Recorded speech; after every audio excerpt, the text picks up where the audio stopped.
और आज halo alkane hello arrange की कुछ महत्वपूर्ण अपक्रियाओं की चर्चा होने जा रही है।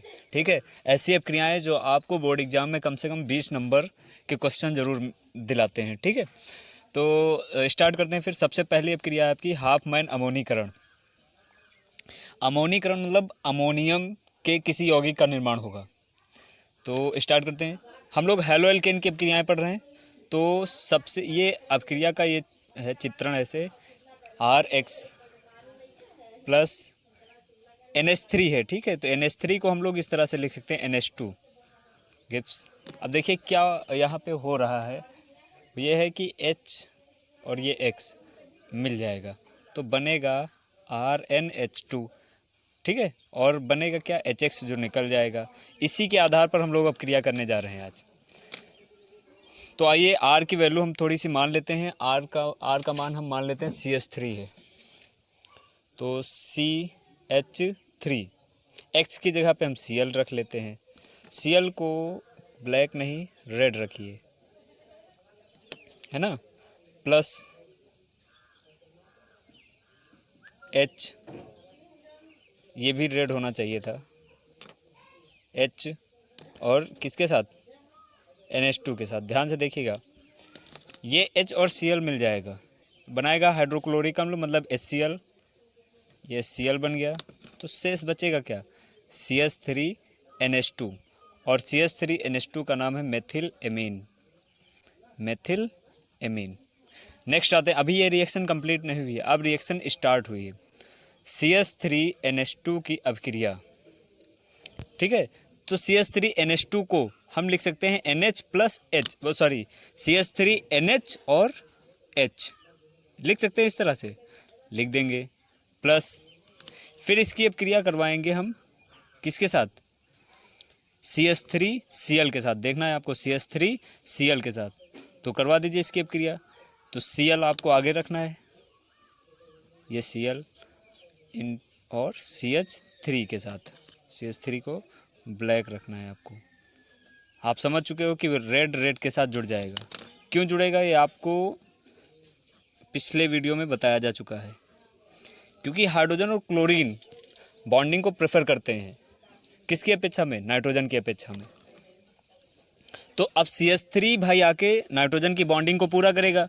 तो CH3 जब नाइट्रोजन, हम भाई अपोजिट हैंड में ये कह सकते हैं कि CH3 हाइड्रोजन को विस्थापित कर रहा है, तो CH3 हाइड्रोजन को विस्थापित करेगा तो नाइट्रोजन के पास आकर ये जुड़ जाएगा। तो अब CH3 की संख्या कितनी हो जाएगी जुड़ने वाली, 2।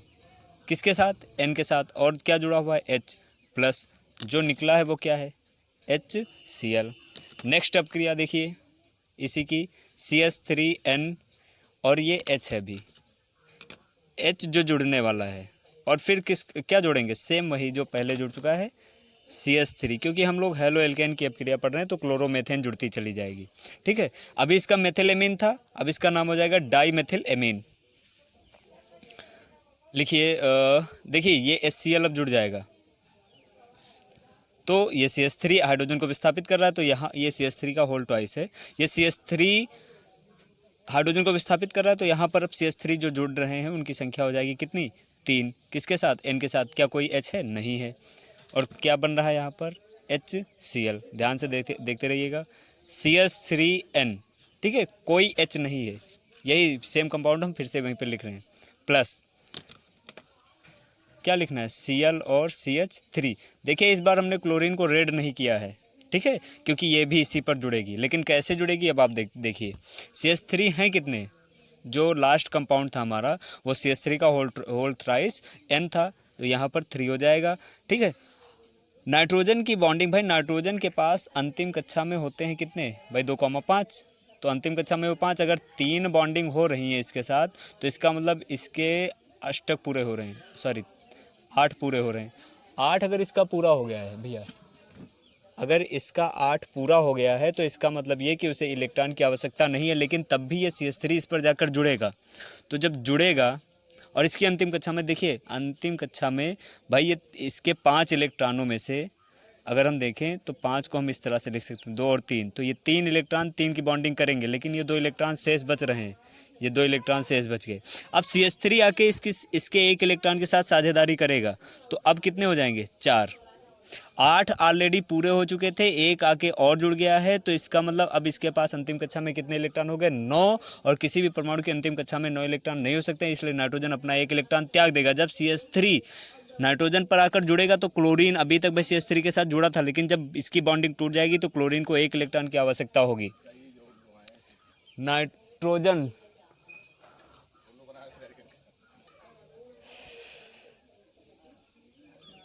क्लोरीन 1 इलेक्ट्रॉन जाके ग्रहण कर लेगा, तो CH3 का होल 4 N के साथ जुड़ गया है और N अब अपना 1 इलेक्ट्रॉन त्यागेगा, तो इसके ऊपर धनायन आ जाएगा, और Cl ग्रहण कर रहा है इलेक्ट्रॉन, तो इसके ऊपर ऋणायन आ जाएगा। तो कितने मेथिल हैं? 4, तो इसका नाम हो जाएगा टेट्रा। किसके साथ? मेथिल के साथ। अमोनियम, ठीक है, नाइट्रोजन का जो धनायन होता है वो अमोनियम होता है, अमोनियम क्लोराइड, ठीक है। ये आपकी एक अपक्रिया हो गई। नेक्स्ट अपक्रिया पर आते हैं। आपकी अगली अपक्रिया है उर्ज रिएक्शन।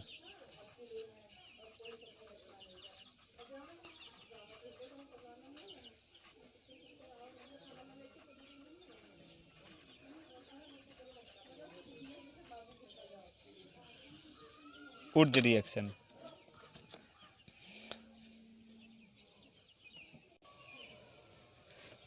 हेलो एल्केन की अपक्रिया जब कराई जाती है धातुओं के साथ, ठीक है, XR, ये असल में इनके बीच की ये बॉन्डिंग नहीं है, सिर्फ और सिर्फ इनकी संख्या है, ठीक है। तो ये XNA और ये XNA बॉन्डिंग को प्रेफर करेगा, तब जुड़ेगा R प्लस NaX, है ना।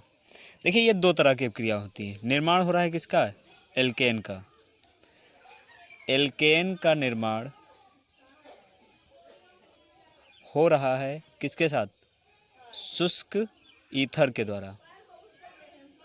एल्केन का निर्माण शुष्क ईथर के द्वारा हो रहा है।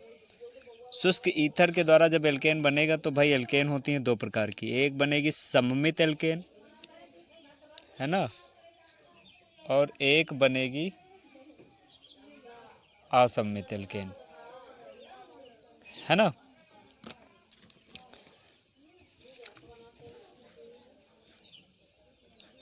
जब सममित एल्केन बनती है तब इस अपक्रिया का नाम होता है उर्ज अपक्रिया, और जब असममित एल्केन का निर्माण होता है तब इस अपक्रिया का नाम होता है कोरे हाउस अपक्रिया। कोरे हाउस अपक्रिया, ठीक है। तो पहले हम बात करेंगे उर्ज अपक्रिया की। देखिए गौर से, RX प्लस 2NaXR अपक्रिया हो रही है। उपस्थिति किसकी? शुष्क ईथर की उपस्थिति, है ना। तो ये भाई जुड़ जाएगा, तो बनेगा R और R प्लस 2NaX। यहाँ पर पॉसिबिलिटी है कि असममित एल्केन बन जाए, लेकिन प्राय उर्ज अपक्रिया में सममित एल्केन ही बनती है, क्योंकि हम लोग एल्किल हेलो एल्केन जो लेते हैं वो सेम श्रृंखला का लेते हैं, ठीक है। लेकिन कोरे हाउस की जब हम बात करेंगे, कोरे हाउस अपक्रिया क्या है? आप एकदम इससे पृथक है।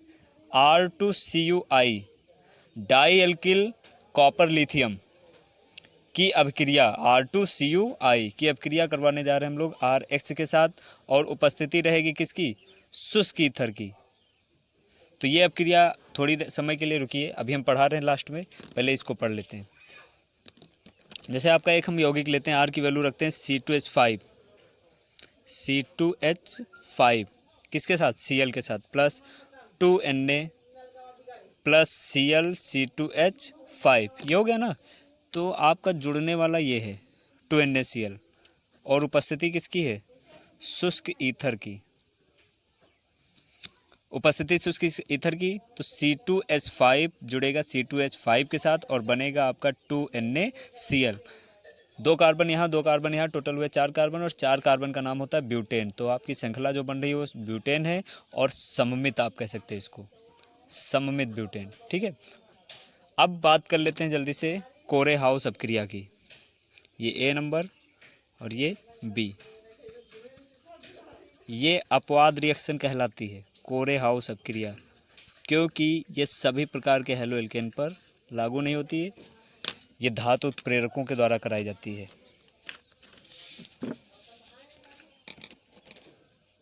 R, ध्यान से देखिएगा, 2, तो R2 को हम लिख सकते हैं R और R किसके साथ, Cu के साथ, ठीक है। और क्या लिखा हुआ है, Li प्लस किसके साथ, R डैश के साथ, और इसके साथ क्या जुड़ा हुआ है, X, है ना। उपस्थिति है आपकी यहाँ पर शुष्क ईथर, है ना। तो ये Li ये X के साथ जुड़ जाएगा, तो जो जुड़ रहा है उसको हटा देते हैं, LiX बन गया, लिथियम हैलाइड बन गया, हटा देते हैं इसको। अब आपका ये R इस R डैश के साथ जुड़ जाएगा, तो ये हो जाएगा आपका R और R डैश प्लस, अब ये आपका R और ये Cu जुड़ा रहेगा, ठीक है। तो बनेगा आपका RCu। ये जो एल्केन बनी है, ये एल्केन तो है, लेकिन इसमें 2 एल्किल श्रृंखलाएं हैं, जिसमें भाई R डैश का मतलब ये है कि इसमें जितने कार्बन होंगे वो इसके कार्बन से भिन्न होंगे। अगर इसमें 3 है तो हो सकता है इसमें 4 या 2 हों, 5 हो, 6 हों, लेकिन बराबर नहीं होंगे कार्बन की संख्या। अगर कार्बनों की संख्या बराबर नहीं है एल्किल श्रृंखलाओं में, तो वो एल्केन सममित नहीं होगी, वो होगी असममित। असममित एल्केन, जो कि कौन सी अपक्रिया होती है, कोरे हाउस अपक्रिया, ठीक है, नोट कर लीजिए।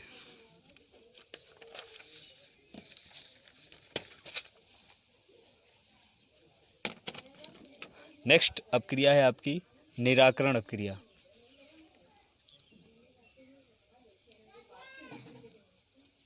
निराकरण अपक्रिया, निराकरण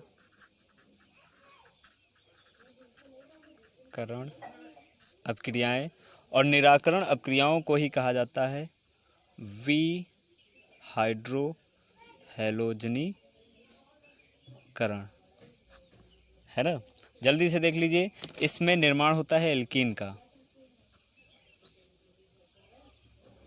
इसमें निर्माण होता है किसका, एल्कीन का। जल्दी से देख लीजिए, CCC ये लिखा हुआ है,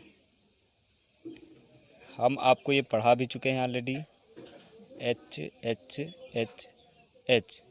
H और ये जुड़ा हुआ है H और ये जुड़ा हुआ है Br। अब क्रियाएं करवाएंगे तो HBr निकल जाएगा, है ना। यही है विहाइड्रोहैलोजनीकरण।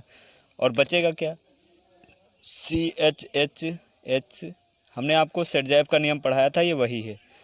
अगर आपको कंफर्म करना है तो आप फिर से जाके उस वीडियो को देख लीजिए, डिस्क्रिप्शन में आपको लिंक दे दी गई है।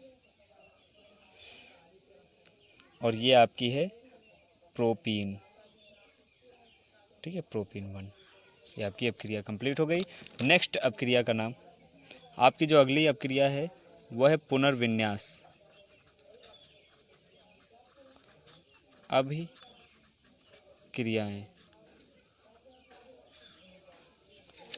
है ना। पुनर्विन्यास का मतलब होता है रीअरेंजमेंट। जो पहले थी अणुसूत्र बराबर रहेंगे, लेकिन हैलो एल्केन है अगर, तो उसमें उसकी हैलोजन परमाणु की जो स्थानीय वैल्यू होती है वो चेंज कर दी जाएगी।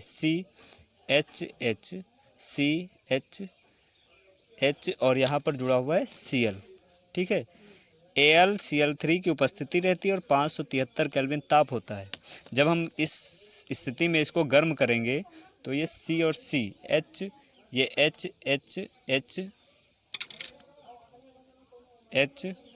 और ये H। अभी तक ये पहले स्थान पर था, 1 2 3, बट अब ये पहले स्थान पर नहीं, अब ये आ जाएगा दूसरे स्थान पर। तो अभी इसका नाम था 1-क्लोरोप्रोपेन, लेकिन अब इसका नाम हो जाएगा 2-क्लोरोप्रोपेन। ये इसका नाम चेंज हो गया। चलिए अगली अपक्रिया पर आते हैं।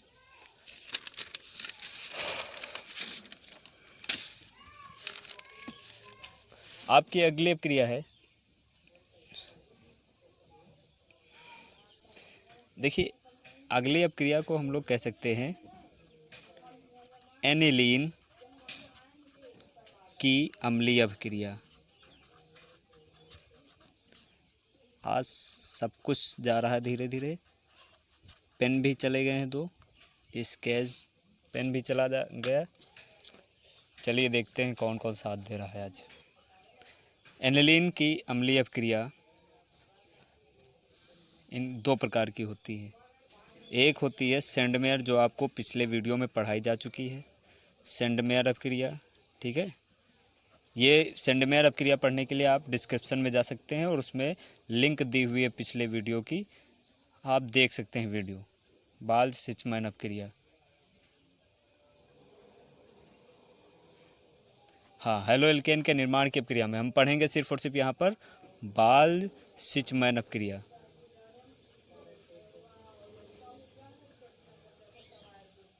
बाल्ज-सिचमैन अपक्रिया क्या होता है? बाल्ज-सिचमैन अपक्रिया में सेम वही है, सिर्फ और सिर्फ Cl की जगह पे यहाँ पर BF4 आ जाएगा। NH2 plus HNO2 HNO2 O2 को ब्लैक से ब्लू से रेड से लिख लीजिए, प्लस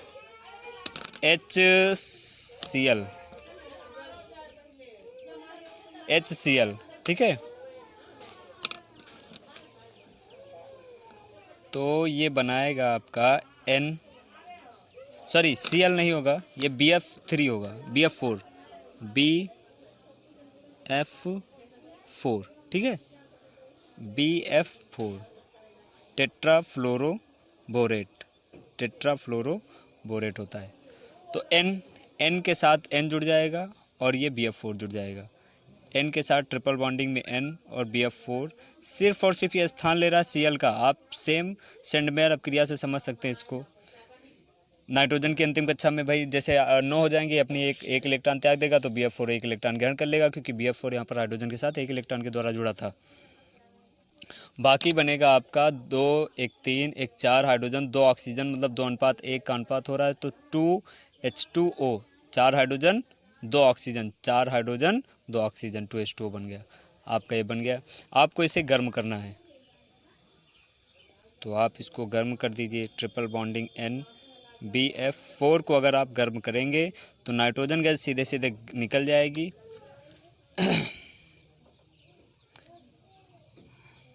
ठीक है, यहाँ F बचेगा, यहाँ से BF3 भी निकल जाएगा और N2 भी निकल जाएगा। इसका नाम हो जाएगा ट्राईफ्लोरोबोरेट, और ये गैस है आप जानते हैं। ठीक है, और इसका नाम क्या हो जाएगा? इसका नाम हो जाएगा फ्लोरोबेंजीन। ठीक है, आइए नेक्स्ट आते हैं अपक्रिया पर। नेक्स्ट अपक्रिया है हेलो एरेन की धातुओं से अपक्रिया, जिनके नाम है हेलो एरीन की धातुओं से अपक्रिया, है ना। ऊर्ज अपक्रिया आप अभी पढ़ चुके हैं, एल्केन का निर्माण हो रहा था। वैसी ही एक अपक्रिया है फिटिक अपक्रिया, ध्यान से पढ़ना है आपको। फिटिक अपक्रिया,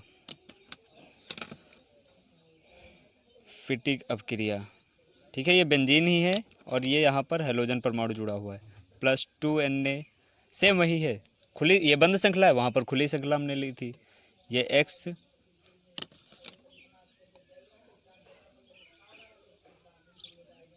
है ना, तो ये जुड़ जाएगा इसके साथ। शुष्क ईथर, ठीक है, तो ये बेंजीन दूसरी बेंजीन के साथ अब अपना अष्टक पूरा करेगी, है ना, प्लस। और यहाँ फिटिक अपक्रिया कंप्लीट हो गई है। वीडियो बंद हो गया था किसी कारण से, आपकी ये पूरी अपक्रिया कंप्लीट हो गई। हम फिर से बता दे रहे हैं, फिटिक अपक्रिया हो गई। ठीक है, ऊर्ज फिटिक क्या है? देखिए, फिटिक अपक्रिया में हमने दोनों ये जो बेंजीन दोनों यौगिक ले रहे थे, दोनों बंद श्रृंखला के थे, लेकिन ऊर्ज अपक्रिया में दोनों खुली श्रृंखला के थे। ऊर्ज फिटिक का मतलब एक खुली श्रृंखला का और एक बंद श्रृंखला का। तो देखिए, एक खुली श्रृंखला का और एक बंद श्रृंखला का। अपक्रिया कराएंगे, सेम वही अपक्रिया होगी। तो इस बार बेंजीन पर बंद श्रृंखला ना जुड़कर खुली श्रृंखला जुड़ रही और नाम हो जाएगा क्या, टॉलुइन। नेक्स्ट अपक्रिया आपकी उलमैन अपक्रिया, कॉपर चूर्ण से हो रही है। ये एकदम फिक्स अपक्रिया है, सिर्फ और सिर्फ कॉपर चूर्ण से होगी और सिर्फ आयोडोबेंजीन से होगी, आयोडोबेंजीन से होगी। ठीक है, तो इसका डाइफेनिल का निर्माण होगा और CO2I मतलब कॉपर डाइआयोडाइड का निर्माण हो जाएगा। नेक्स्ट है आपकी कार्बिल एमीन अपक्रिया। कार्बिल एमीन अपक्रिया को समझिए, देखिए ये है आपका एनिलीन, मतलब बेंजीन पर जुड़ा हुआ है क्या, NH2, HCl जुड़ जाएगा। ठीक है, फिर से समझा दे रहे हैं आपको, ये फाइनल रिएक्शन एक बार देख लीजिए। ये N और इस पर जुड़ा हुआ है क्या, ये H और ये H। ठीक है, दूसरे तरीके से समझना है आपको इसको, ये यहाँ पर जुड़ा हुआ है H और Cl और Cl, ये CHCl3 है, मतलब क्या है, क्लोरोफॉर्म है। उपस्थिति अभिकर्मक के रूप में उपस्थिति है KOH की, है ना, कितने, 3 KOH। तो 3 KOH में से 3 Cl के साथ जुड़ जाएंगे, 3 Cl के साथ जुड़ेंगे तो बनेगा 3 KCl, है ना, 3 KCl बन रहा है, 3 KCl बन गया। अब बचे 3 OH 3 H से मिलकर बनाएंगे 3 H2O, है ना। अब बाकी शेष क्या बच रहा है, C और बच रहा है N, तो इनको जोड़ दो आपस में। ये देखिए ये जुड़ने वाला है, N जुड़ जाएगा किसके साथ, फिर से इसको बना दे रहे हैं, नीचे नहीं वरना समझ नहीं पाएंगे आप लोग। ये N डबल बॉन्डिंग के साथ पहले जुड़ेगा कार्बन से और फिर अपना एक इलेक्ट्रॉन कार्बन को देगा। अब इसका नाम क्या हो जाएगा, फेनिल, इसका नाम है फेनिल कार्बिल एमीन, इसीलिए इस अपक्रिया का नाम है कार्बिल एमीन अपक्रिया और इसी को कहते हैं फेनिल आइसोसाइनाइड, फेनिल आइसोसाइनाइड।